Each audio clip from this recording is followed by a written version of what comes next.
Geospatial data is now available in most of the devices that we carry around every day. So now joining that with business intelligence is what allows us to do much more analysis than we could do in the past. Join our sales data with demographics information, join our sales data with understanding how our customers look from a mapping perspective, understanding where sales take place and where sales don't take place provides us a lot of insight that we couldn't get before. So that's where joining geospatial data with business intelligence is becoming so prevalent nowadays.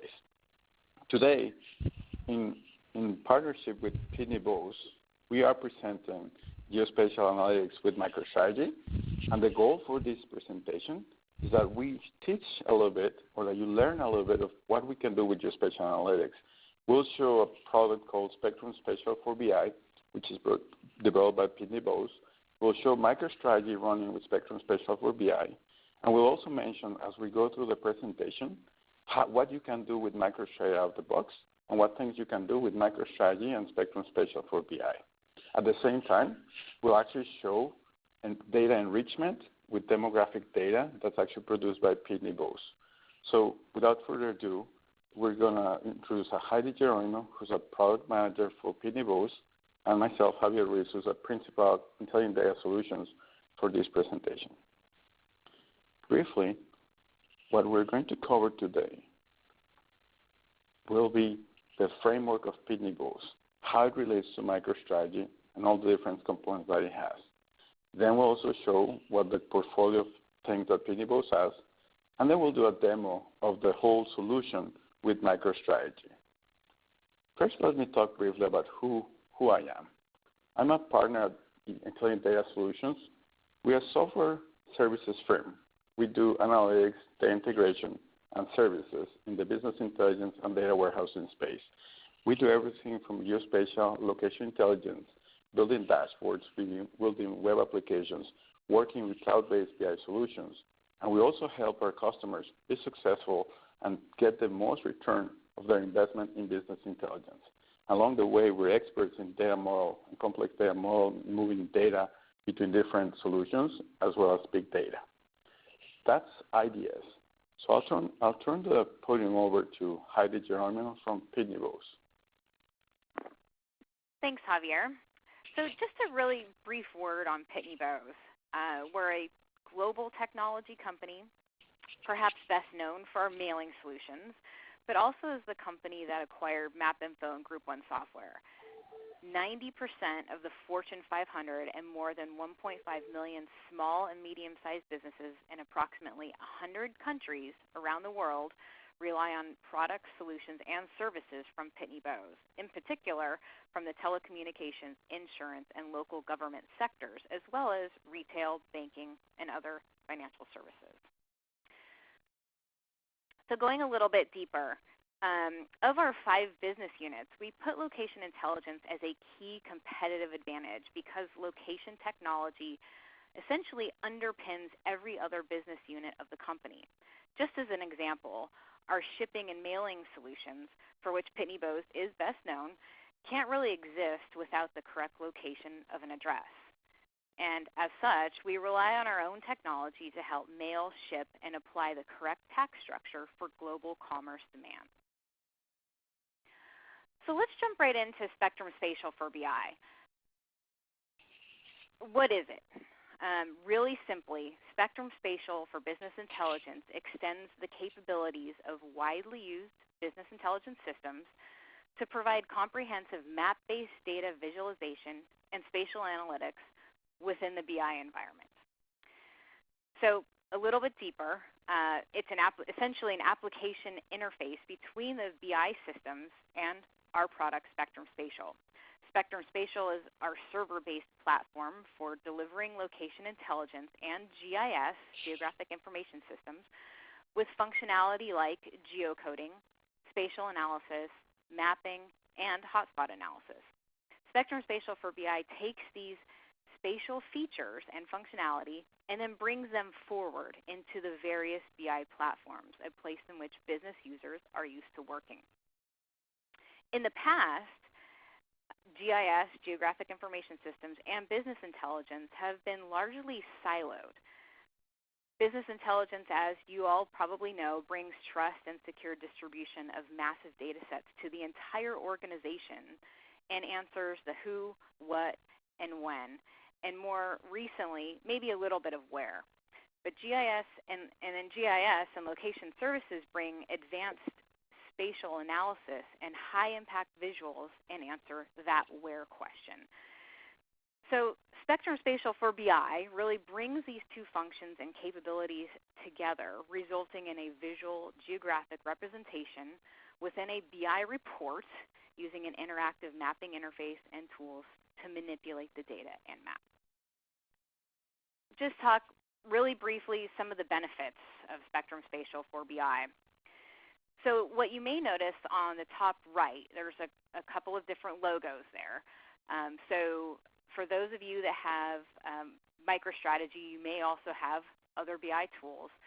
So one of the benefits is that we work with all of the logos that you see there. So there is a consistent look and feel across BI platforms. We also have smart integration with the BI platform. So knowing that performance is really key in your BI platform, we smartly integrate so we get the best performance from both the mapping aspect as well as your not affecting your BI platform. It has support for advanced location analytics, such as the creation of cluster maps and Voronoi polygons. It then really leverages your existing investment in data warehouses and empowers the business user to view their data in ways that accentuate the proximity relationships among disparate spatial data. So last but not least, I just kind of wanted to touch on the architecture of Spectrum Spatial for BI.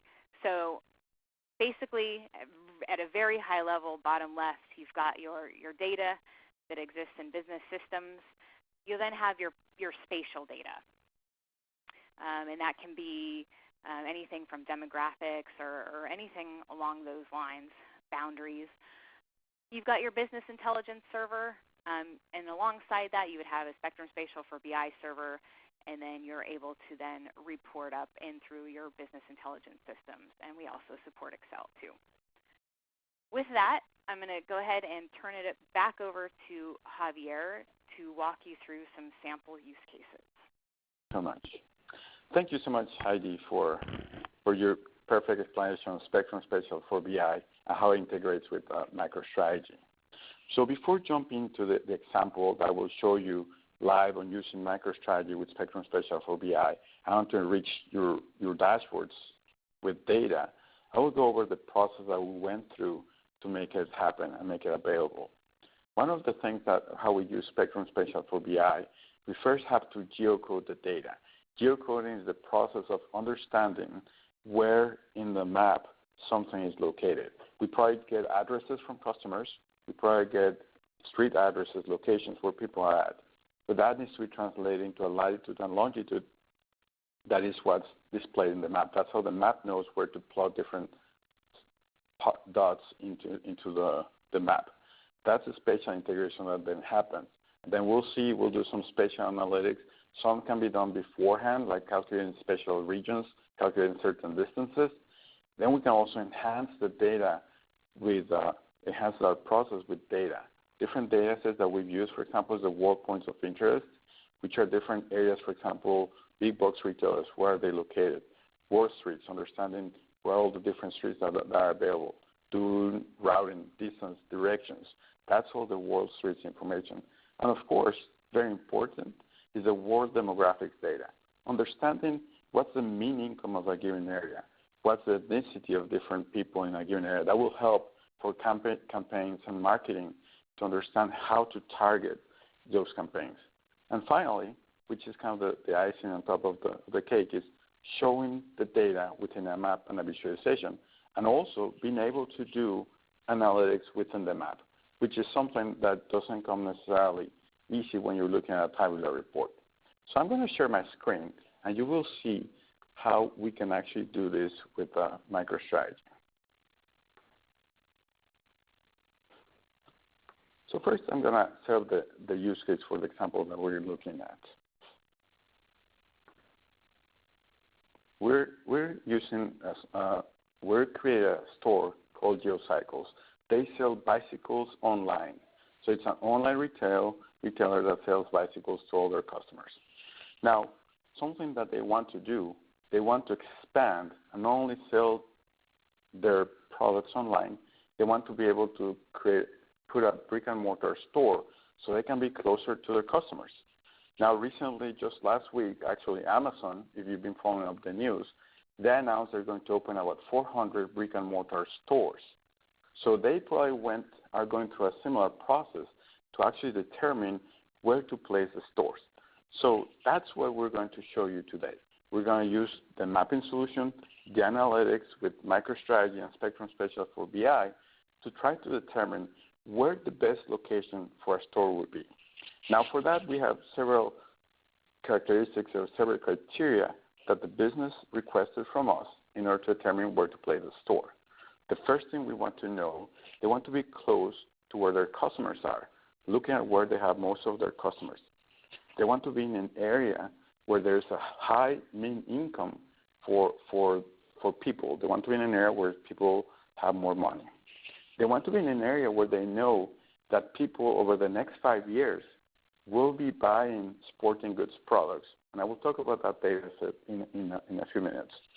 And they also want to place the store in a location that has walking traffic. In other words, they will probably want to put the store next to a big box retailer so they can take advantage of that walking traffic so they can drive people to their stores. So those are the main conditions that we're going to be using, and we're going to look at those within MicroStrategy and Spectrum Spatial for BI to understand where we think they need to put their next store. So now let's look at a dashboard, and I'll briefly explain what we're looking at the screen right now.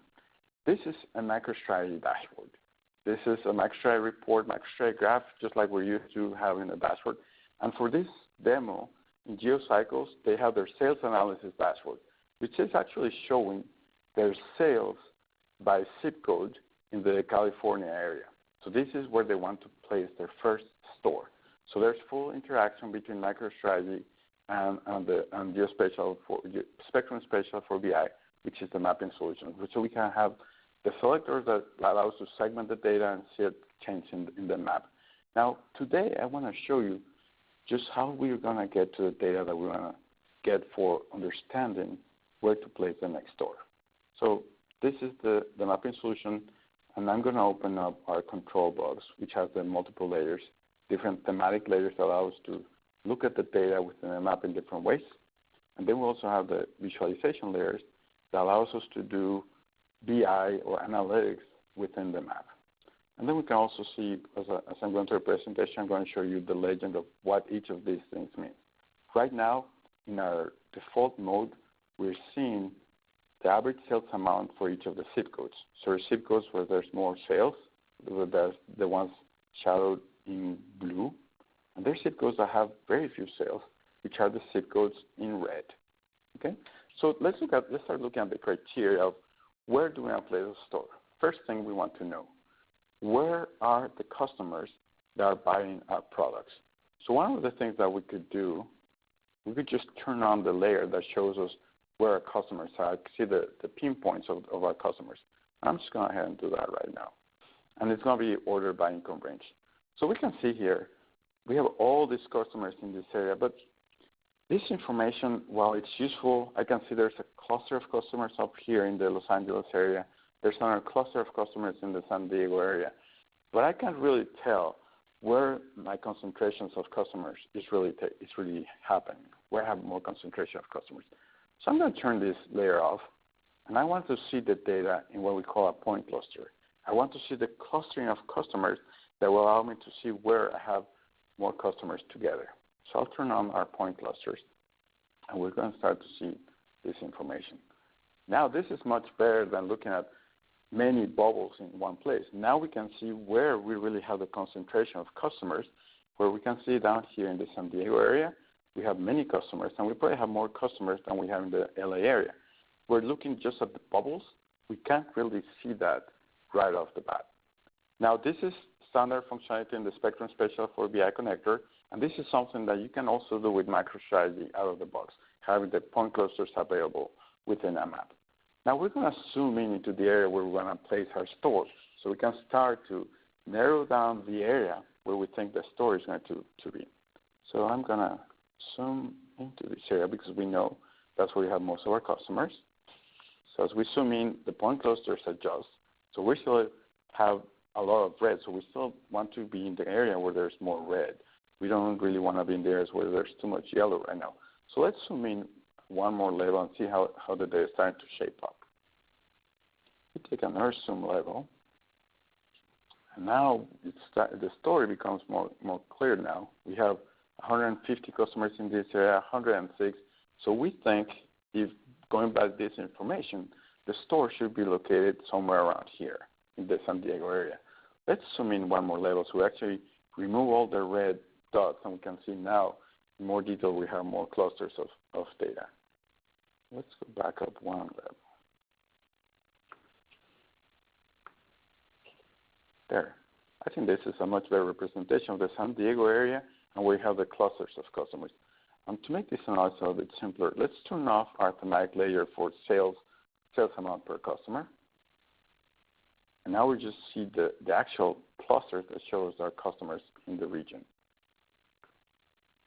So based on this information, looking at the data, we should place our store somewhere around here. So now let's look at a little bit more information. Let's move the map so we have all that in the middle of the screen. And let's see where we think our store should be. Probably somewhere around here. That's where we have the largest concentration of customers. But right now we've satisfied one variable, which is we want to be close to our customers that currently buy from us. Let's look at another variable, which is where do people earn more money? Where's the highest mean income for the area that we're looking at? So for that we're blending data. We're enriching the data, our sales data, which is basically the customers we have here. We're just enriching it with demographic data for the area that we have here. So let's turn on our customer layer. Let's turn on, actually, not our customer layer, our SIP layer. So we're looking at average sales amount, which is going to show. Now let's turn it over. Let's look at the household mean income. Excellent. This is what I wanted to see. What we want to see here, what this map is showing, is what the average mean income for each zip code in the San Diego area. Now, right now the colors don't mean much, so let's turn on the label so we can see what we're really showing here. So the green area is showing the places where we have the highest income. We have $117,000 or more dollars in the green areas. We have, and then the lowest areas, the lowest income areas have the gray areas. We have less than $41,000 of income. So here we have these different regions. Just by looking at the colors, we can see that in this area we have high income area, and then to medium income area, if we were to categorize it that way, to the $80,000, $94,000. There are some lower income areas over here, which is in the $62,000 income and $41,000 income. So we think based on the income, we would think that the store should be either here or somewhere around this area where there's high income for these areas. So now looking at that, let's also look at where our sales take place. So we found out two things: where most customers are, where people have the highest income. The other variable we're going to look at is where do we have most of our sales? What's the value of the sales that we have? So we have many customers, but we're also only close to customers that actually buy more from GeoCycles. So in order to do that, we're actually going to take advantage of two spatial visualization techniques that help us to look at the data in that way. Let me turn off the household mean income, and then we're going to our BI on the map. So let's first show our surface density. The surface density will actually smoothen all our sales. This is based on the sales amount.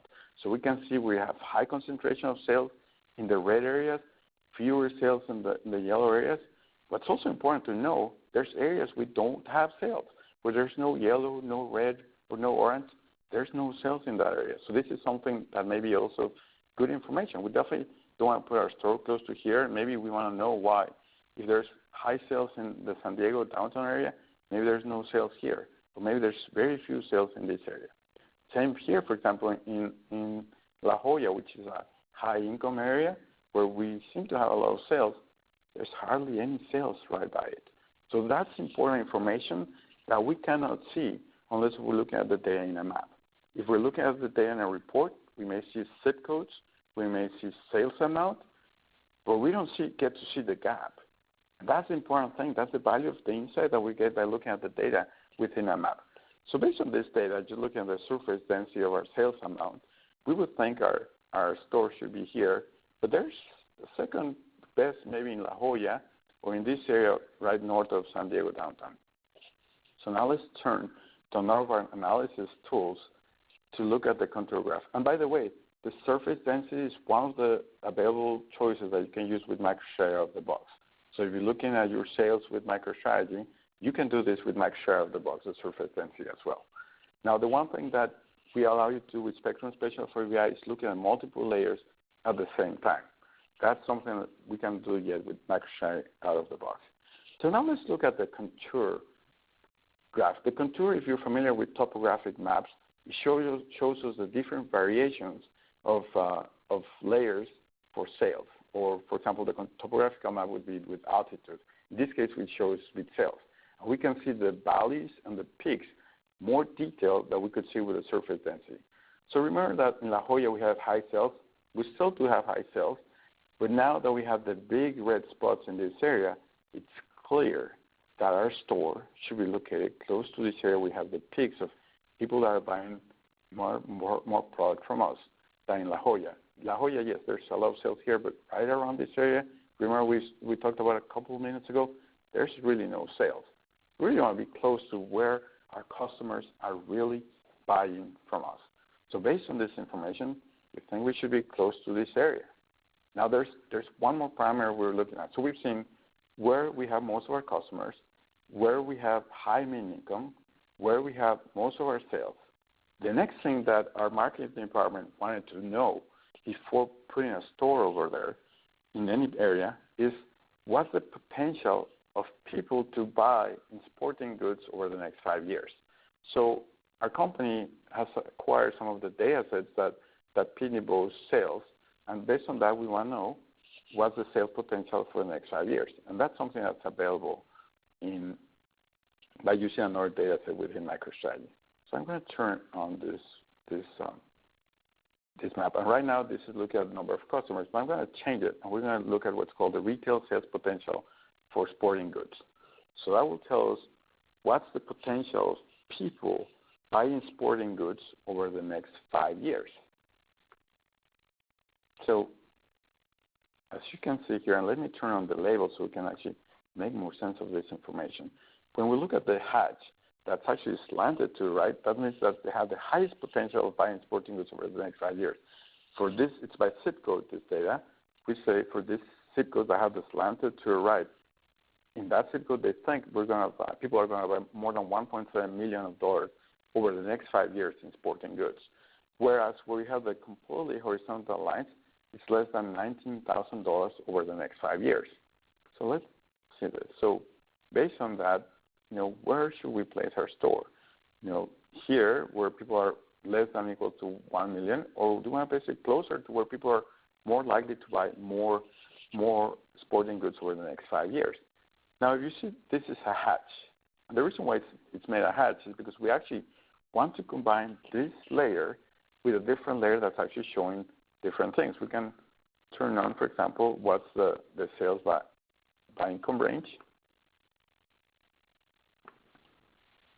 So here, for example, we're looking at the mean income and the probability of people buying sporting goods over the next 5 years. Let's look at this map again. So in this area where there's high income, there's high possibility of them buying, or not as high possibility of them buying sporting goods, whereas this area may not have as much high income, but they have high possibility of buying sporting goods over the next 5 years. So based on that information, it's becoming very clear where we need to put our store.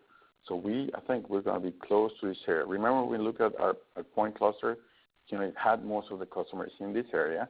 We have the mapping, the mean income that shows us this area, and also where they're likely to buy sporting goods over the next 5 years. So we made 4 criteria. The last criteria is we want to be close to a big box retailer. We want to take advantage of the store traffic that goes to those larger stores to drive traffic to our store. So based on that, we're actually going to turn on one more layer that's called the big box retailers. And again, that's part of the data set that I mentioned a few minutes back where we said the world points of interest. There's all this data that gives us all the retailers, all the gas stations, all the ATMs that we can actually put in the map that will help us make this analysis much richer. So we're enriching our data with that information. So let's turn on our big box retailer data set and see where we have big box retailers. So this, in the San Diego area, this is the place where we have our big box retailers. And it's, in this case, a particular brand of big box retailers they want to be associated with. So these are the ones that we have in that area. So based on this, it's either one of these retailers where we should place our store. And if we go back and look at our data, let's turn on our point cluster. And as you can see, we're now seeing many layers at the same time in MicroStrategy. And this data is all comes from MicroStrategy and then shown directly on the map. Let's see.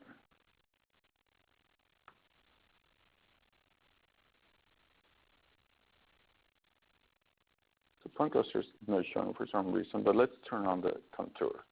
And the contour was showing the high. Okay, this is the contour. Now we can see it better. So we have big box retailers. We have high income areas. We have high buying potential. So it's really clear. Our store, I would say, and from our marketing department, say this is the store where we should place our online, our retail, our brick and mortar store.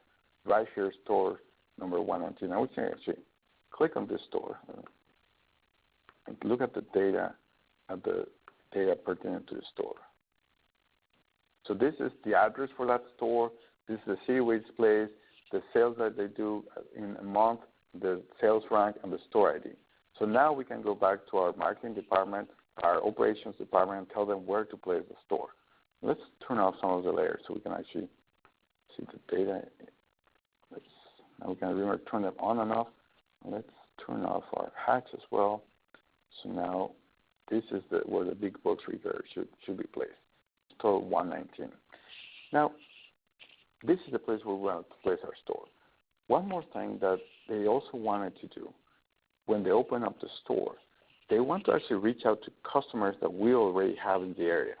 So now let's actually drill into that area and see which customers we have in that area. So let's change our thematic layer to be our average sales amount.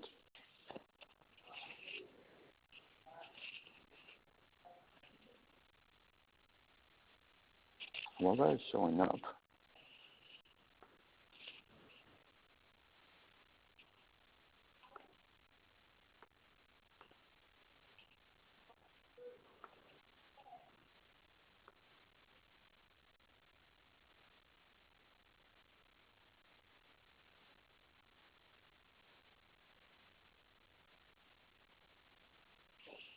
I think it may have time out in MicroStrategy. I'm going to reset this view for now.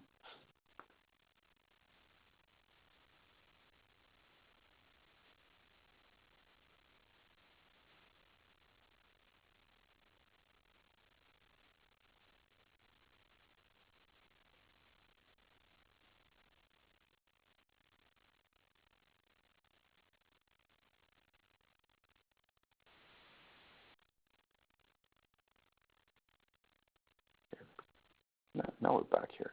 Let's zoom in back into there where we're looking at the data. It's down here in San Diego.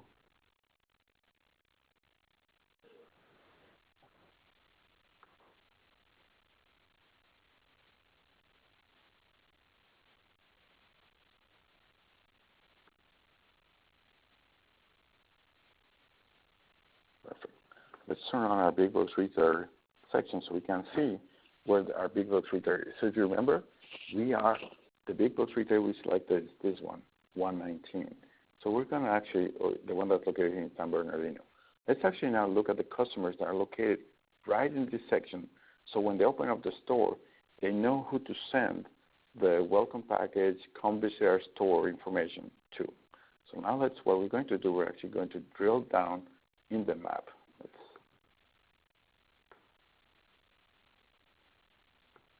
We're going to select the zip code that we want the information for, which is 92123, and we're going to drill down to customers. We can see the customers that are in that specific section. So now it's going to open up another map where we're actually drilling down. This is MicroStrategy coming up the map. So now we get the detailed information for the customers that are in that zip code. Now here we're looking at the data for these customers. They're identified by the bubble markers or the pin markers. So let's see which customers do we actually want to target and see the information. Now the customers right now are selected by income range. So we want to pick customers that have a high income range. So we want to pick the ones that have the dark marker. Okay? Let's turn this on.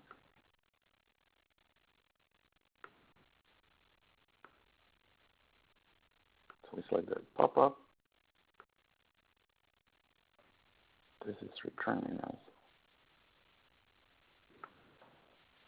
So now we can see who this customer is. So with this information, now we can go back to our marketing department and say, this Jocelyn Foster, she's 58 years old.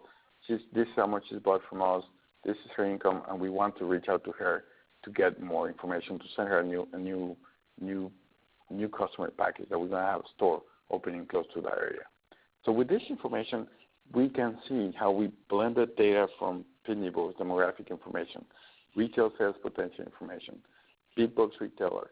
We have sales data. We have our customer information, all within MicroStrategy and within the mapping solution that allows us to actually interact with the customers and determine where things are likely to happen. So this is the power of the visualization that we can do with MicroStrategy and Spectrum Spatial for BI. So with that, I'll turn over if there's any questions about the presentation. Okay. Thank you very much for attending our presentation, and we look forward to answering any questions you may have. Feel free to contact us at the link that's shown on your screen, and we appreciate your time.